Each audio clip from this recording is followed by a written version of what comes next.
Summary of the White Tiger by Aravind Adiga. Balram Halwai, a son of a rickshaw driver, is the protagonist of The White Tiger, which tells the narrative of his life as a self-proclaimed self-made entrepreneur.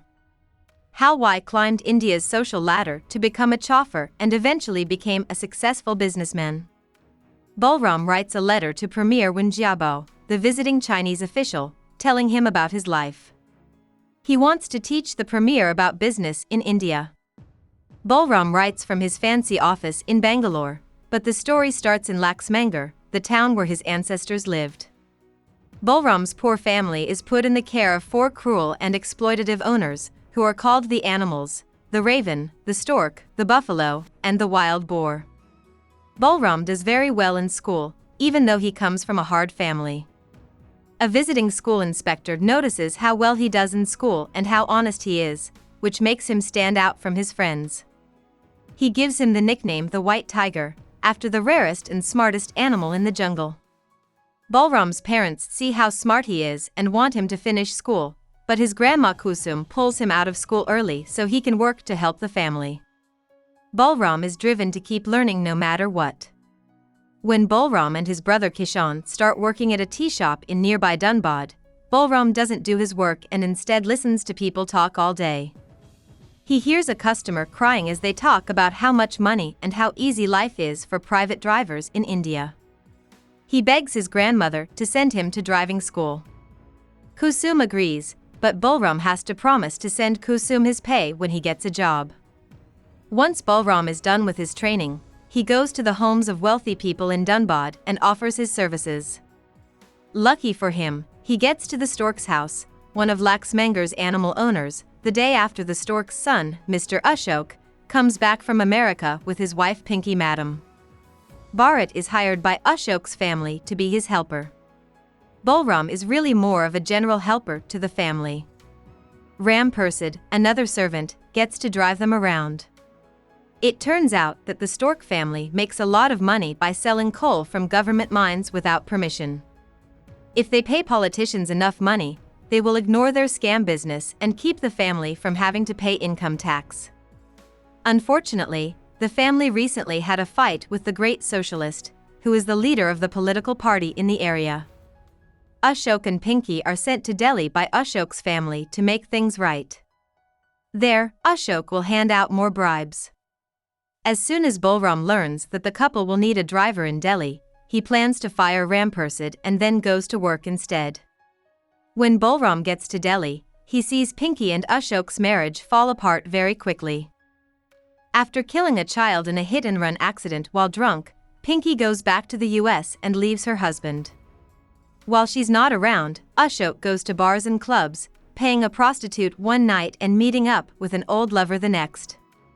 Balram grows angry and disappointed as he drives his master through some of Delhi's dirtier neighborhoods and watches his master become more and more crooked. Even though Ashok is a pretty nice boss, Balram knows that the kindness Ashok has shown him isn't even close to what he can afford. Ashok isn't really interested in making things better for Balram or changing the way things are. Balram wants to kill Ashok and get away with the bag of cash he pays politicians with as he walks around the city. Besides the danger of being found, Balram also has to deal with the rooster coop, which is the system of oppression that traps India's poor, including Balram. Balram knows that if he kills Ashok, Ashok's family will kill all of Balram's cousins in Laxmangar as revenge. Another thing that slows Balram down is that his young cousin the Rum has arrived in Delhi. Kusum sent him from Dhanbad with the demand that Balram help raise him.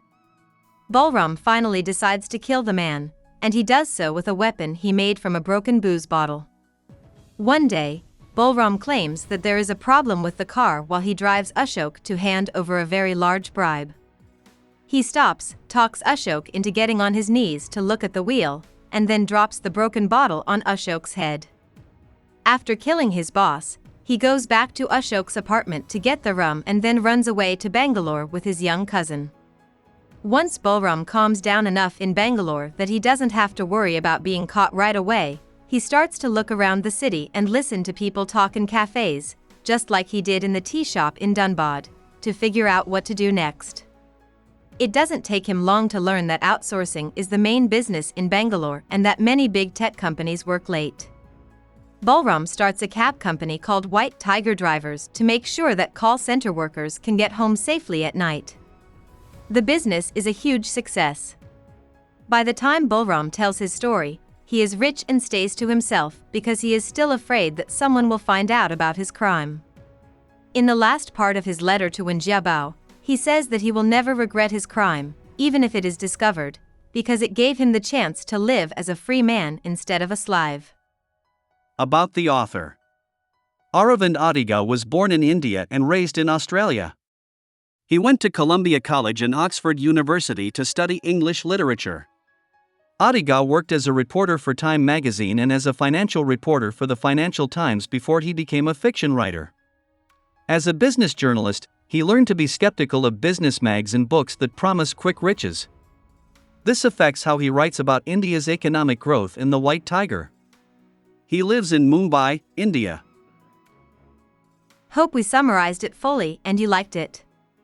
Please hit the like button and subscribe to our channel so that we are motivated to create more videos.